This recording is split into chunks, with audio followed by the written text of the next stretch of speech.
आज हम जानेंगे एक पुष्पीय पादप की कहानी यानी एक फ्लावरिंग प्लांट की कहानी।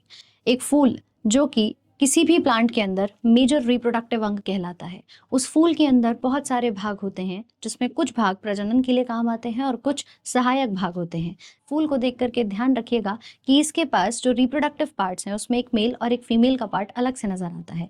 मेल वाले पार्ट को एंड्रोशियम कहते हैं, जिसको हम स्टेमन के नाम से भी जानते हैं। इसके दो भाग होते हैं, ऊपर की तरफ एंथर होता है जो बाइलोब्ड होता है और नीचे इसका फिलामेंट लगा हुआ होता है। एंथर के अंदर बनते हैं पॉलन ग्रेन्स जो इसके मेल या मीट कहलाते हैं। बात करें गाइनोशियम के बारे में यानी फीमेल पार्ट के बारे में, तो जो मादा का भाग है जिसको गाइनोशियम आप कहते हो, ये आपके कार्पल या पिस्टल के नाम से भी जाना जाता है और साथ में इसके तीन भाग हैं जैसे आप स्क्रीन पर देख रहे हैं, स्टिग्मा, स्टाइल और ओवरी। ये तीन भागों से मिलकर बना होता है। पॉलन ग्रेन्स जो मेल गैमीट है वो सीधे ओवरी तक जाते हैं और उनको फर्टिलाइज करने का काम करते हैं और वहीं से डबल फर्टिलाइजेशन की विधि आपको फ्लावरिंग प्लांट्स में दिखाई देती है। दोहरा निषेचन यहाँ पर होता है। इसके अलावा जो सहायक भाग होते हैं जिसमें आपकी पंखुड़ियाँ आती हैं जिनको हम पेटल्स के नाम से जानते हैं, और जब बहुत सारे पेटल्स आपस में जुड़ जाते हैं तो वो कोरोला कहलाते हैं।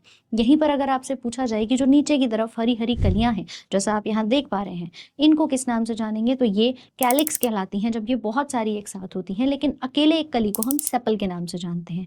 तो ये पूरा स्ट्रक्चर एक फ्लावरिंग प्लांट का है जिसके ऊपर रेलवे हो या एसएससी कई सारे सवाल यहाँ पर पूछे जाते हैं। अभी एक क्वेश्चन और बनता है कि ये जो पॉलन ग्रेन्स हैं जब ये किसी भी प्रकार से आपके ओवरी तक पहुंचते हैं, ये प्रोसेस किस नाम से जाना जाएगा। आप इसे पॉलिनेशन कहते हैं, परागण। परागण वो विधि होती है जिसके अंदर आप देख रहे हैं कि यहाँ पर ये जो मेल गैमीट्स हैं जिनको पॉलन ग्रेन कहा, ये पॉलन ग्रेन कहाँ जा रहे हैं, स्टिग्मा तक जा रहे हैं यानी मादा भाग तक जा रहे हैं। इसको ले जाने के लिए अलग अलग एजेंट्स आते हैं, कभी हवा तो कभी यहाँ पर कोई कीट तो कोई यहाँ पर पक्षी भी हो सकता है। अगर हवा इसका पॉलिनेशन करा रही है तो इसको हम नाम देते हैं एनीमोफिली के नाम से। अगर पानी करा रहा है तो हाइड्रोफिली वर्ड आता है। अगर पक्षी करा रहा है तो ऑर्निथोफिली का शब्द आता है।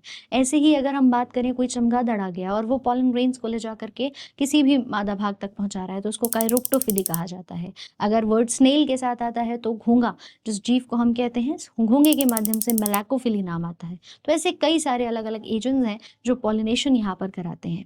आशा करूंगी ये इन्फॉर्मेशन आपको अच्छी लगी होगी। इसी के साथ कमेंट सेक्शन में ज़रूर से बताइएगा कि किसी फ्लावर के अंदर जो फर्टिलाइजेशन होता है उसके अंदर एक एम्ब्रियो सैक यहाँ पर बनता है, उसमें कितने सेल और कितने न्यूक्लियस पाए जाते हैं। कमेंट करके ज़रूर बताइएगा।